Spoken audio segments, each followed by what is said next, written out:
on commence ce tour de l'actualité par l'international. Et comme vous le savez, depuis maintenant plusieurs semaines, l'armée israélienne continue de bombarder le Liban dans le but d'éradiquer le Hezbollah. L'État hébreu a ainsi annoncé cette nuit avoir débuté des assauts limités, localisés et ciblés contre des cibles du Hezbollah dans une zone frontalière du sud Liban, ajoutant que l'aviation et l'artillerie israélienne effectuaient des frappes de soutien.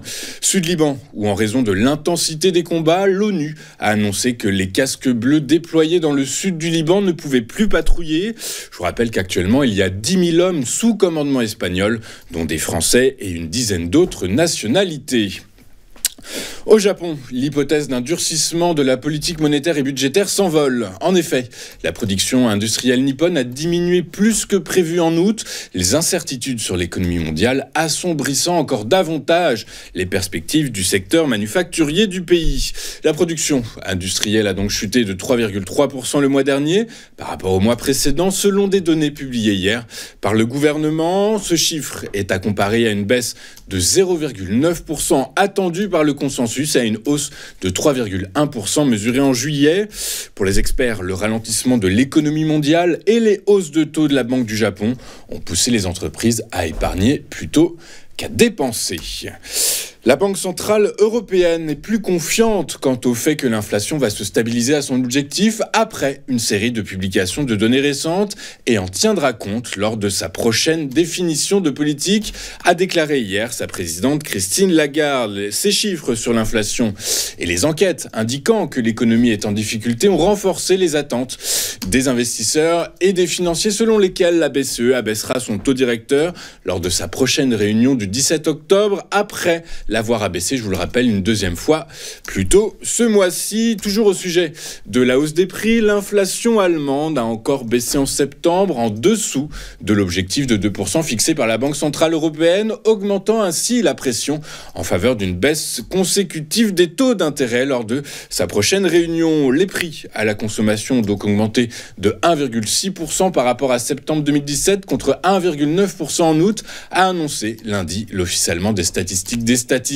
Ce chiffre est légèrement inférieur au consensus qu'il avait modélisé à 1,7%. Hier, les actions chinoises ont enregistré leur plus forte hausse quotidienne depuis 16 ans. Soutenues par des mesures visant à renforcer l'offre de crédit à destination des entreprises et surtout des ménages, avec l'espoir que ceux-ci augmenteront leur consommation et leurs investissements dans l'immobilier, le plan massif des autorités chinoises a surpassé les attentes des marchés.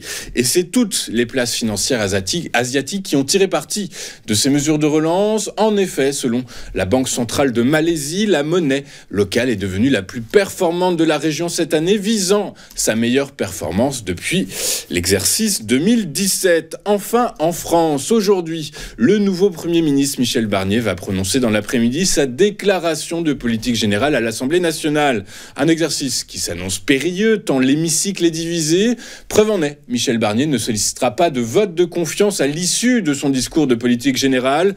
Gabriel Attal et Elisabeth Borne, prédécesseurs de Michel Barnier à Matignon, n'avaient pas non plus engagé la responsabilité de leur gouvernement à l'issue de leur discours de politique générale. Vous avez donc compris que Michel Barnier est attendu au tournant, et notamment sur des sujets brûlants comme les hausses d'impôts, le pouvoir d'achat ou bien encore l'immigration. Avant de regarder ce qu'il s'est passé sur la planète financière, on va faire un détour on va regarder ce à quoi les investisseurs vont être attentifs aujourd'hui. Je vous rappelle qu'en Chine, les marchés sont fermés aujourd'hui et plus tard dans la journée, c'est l'Europe qui animera les salles de marché, puisqu'à 11h est attendue la publication du CPI en zone euro. C'est attendu à 11h, et puis à 15h45 outre-Atlantique, côté États-Unis, on attendra la publication du PMI manufacturier pour le mois de septembre, qui est attendu en léger repli, même en net repli par le consensus, qu'il a modélisé à 47 alors qu'il était à 47,9 précédemment.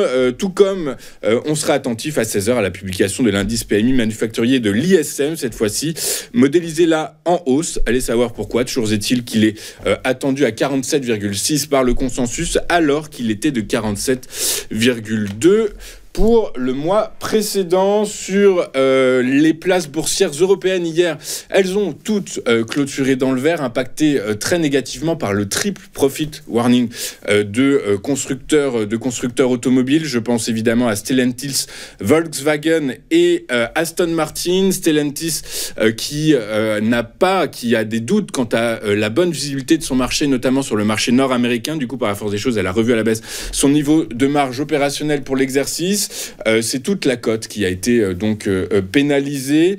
Le CAC 40 a perdu 2%. Il est ressorti avec ses moins 2% à 7635 points. Côté Wall Street, la musique est tout à fait différente puisque les indices sont clôturés dans le vert, toujours boostés par la perspective de baisse de taux de la Réserve fédérale américaine pour 2024 et 2025. Enfin, si on fait un tour par les prix du pétrole qui ont été logiquement impacté par l'évolution des tensions au Proche-Orient, le Proche-Orient qui s'embrase, comme on l'a vu dans nos actualités, mais par la force des choses, c'est la macroéconomie qui a pris le dessus et la faiblesse de la demande modélisée pour les exercices 2024 et 2025 qui a tiré finalement les prix vers le bas. Le Brent, dont c'était le dernier jour de cotation pour livraison de novembre, a perdu 0,29% pour clôturer à 71,77 $, alors que son homologue américain, le baril de WTI pour livraison, toujours de même échéance, c'est-à-dire livraison novembre, lui, il est resté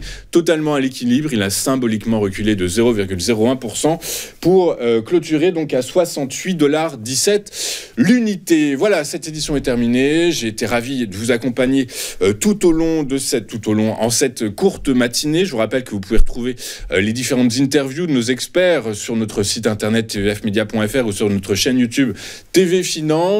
Et vous retrouverez le fil normal de votre quotidienne dès demain à 8h55 avec Roselyne Pachez. Je vous souhaite une excellente journée sur TV Finance.